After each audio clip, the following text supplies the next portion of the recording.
Take a look at these volunteers on Long Island gathering donations of much needed medical supplies. So many out there trying to do their small part to help out with every bit does help. And take a look at this testing site in New Jersey right now. They're expecting long lines again today, and as the governor said, the cases are going to increase as there is more testing. Here's what we know right now.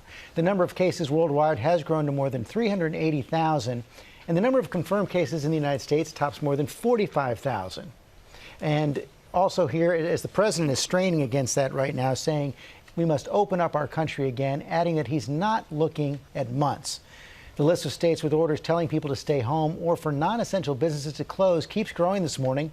At least 21 states now have such restrictions. Massachusetts, Michigan, New Mexico, and West Virginia are closing non-essential businesses today. Indiana, Virginia, and Washington State closing them tomorrow. And Florida's governor has ordered anyone entering the state from areas with significant community spread, that means New York and New Jersey, must isolate for 14 days. Not sure how they're going to go about to do that. FEMA Administrator Peter Gaynor is standing by to talk to us live. This as New York City's mayor calling the city the epicenter of the spread in the U.S. Now more than 12,000 confirmed cases, 35% of all cases in the country.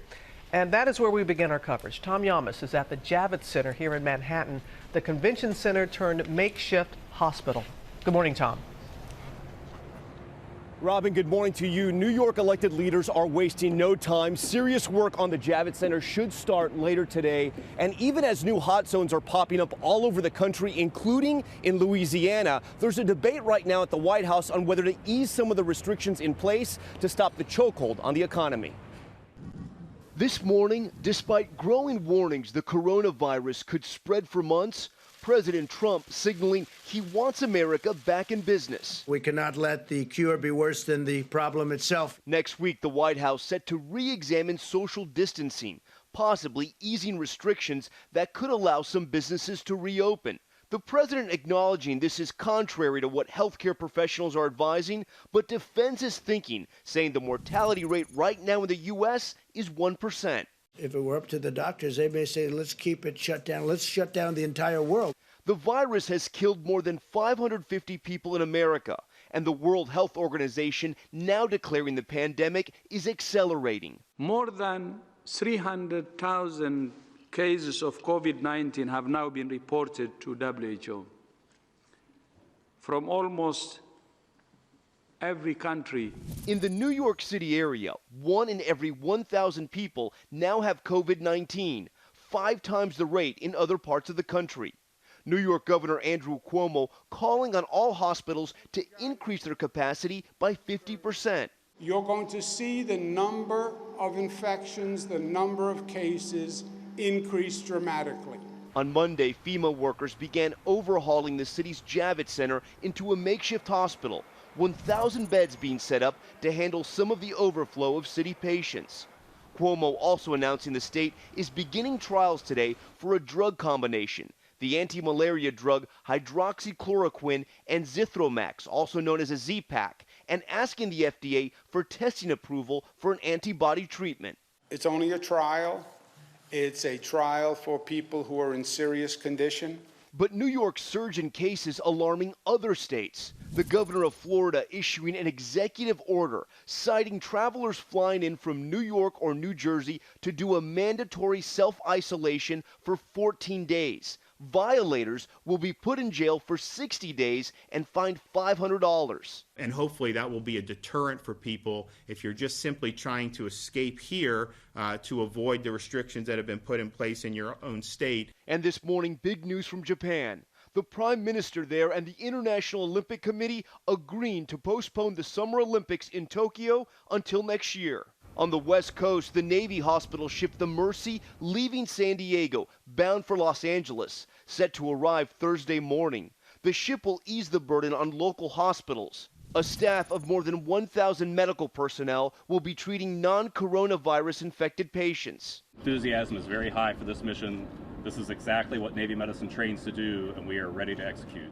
And across the country, a call to healthcare workers, even those retired or those who have changed careers, to jump in and help aid in the crisis. I'm the wrong demographic. I'm in my 60s, but I have a set of skills that are needed. that are important and that are going to be in very short supply in a very short period of time. 36-year-old Lara Wolfson contracted the virus after attending a conference in Boston. Bedridden for 8 days, she's now fully recovered and sharing her experience on Facebook. You don't need to be feeling sick to have this, and I guess that's my big point to drive home. In an essay for the New York Times, 26-year-old writer Fiona Lowenstein, who tested positive and was hospitalized for 2 days, urging her generation to take this seriously. I also just wanted to put a call out to people my age that, listen, if you can't do this for your parents and your grandparents or your, sibling who's autoimmune compromised, please do it for yourself because it can get really, really real really fast. We also want to mention the situation right now in Louisiana. The newspapers down there, The Advocate and the Times-Picayune, are reporting right now in New Orleans they have one of the highest infection rates in the world. If you're asking yourself why, it's because of the timing. According to experts, it's all in the timing. COVID-19 gets to America, then Mardi Gras happens, and then there's the widespread panic here in the U.S. Right now, local leaders are sounding the alarm, George. Okay, Tom, thanks very much. We're going to move on to Washington now, where negotiators continue to hammer out a nearly $2 trillion rescue package for the economy, all but shut down by this coronavirus emergency. Our senior national correspondent, Terry Moran, tracking the latest. And Terry, we see markets rising overnight on a belief that the deal's close. That's right, George. Good morning. It does look like a deal is close. Dramatic developments late into the night. Just before midnight, Treasury Secretary Steve Mnuchin and Senate Democratic leader Chuck Schumer emerged to say that deal is just about there. This $2 trillion package to rescue the economy in freefall. This main sticking point, a $500 billion bailout fund for U.S. corporations. Democrats called it a slush fund for Wall Street. They were demanding more transparency about where all that money will go. In the end, it looks like Mnuchin agreed to, quote, strict oversight.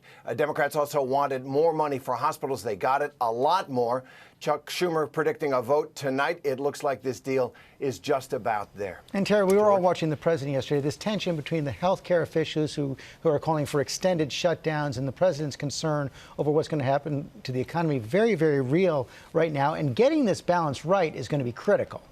Oh, that is the main question before President Trump and leaders of every country in the world. It is a choice, a horrible choice, striking the balance between saving as many lives as possible and saving as much of the economy as possible. The problem for America is, in order to open up, and the president says he wants to do it in weeks, not months, you need near universal testing. We're nowhere near that, and the virus is upon us. And it is accelerating. Terry Moran, thanks very much.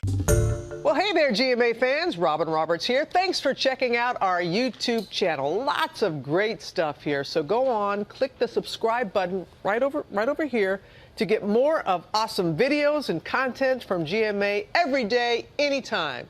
We thank you for watching, and we'll see you in the morning on GMA.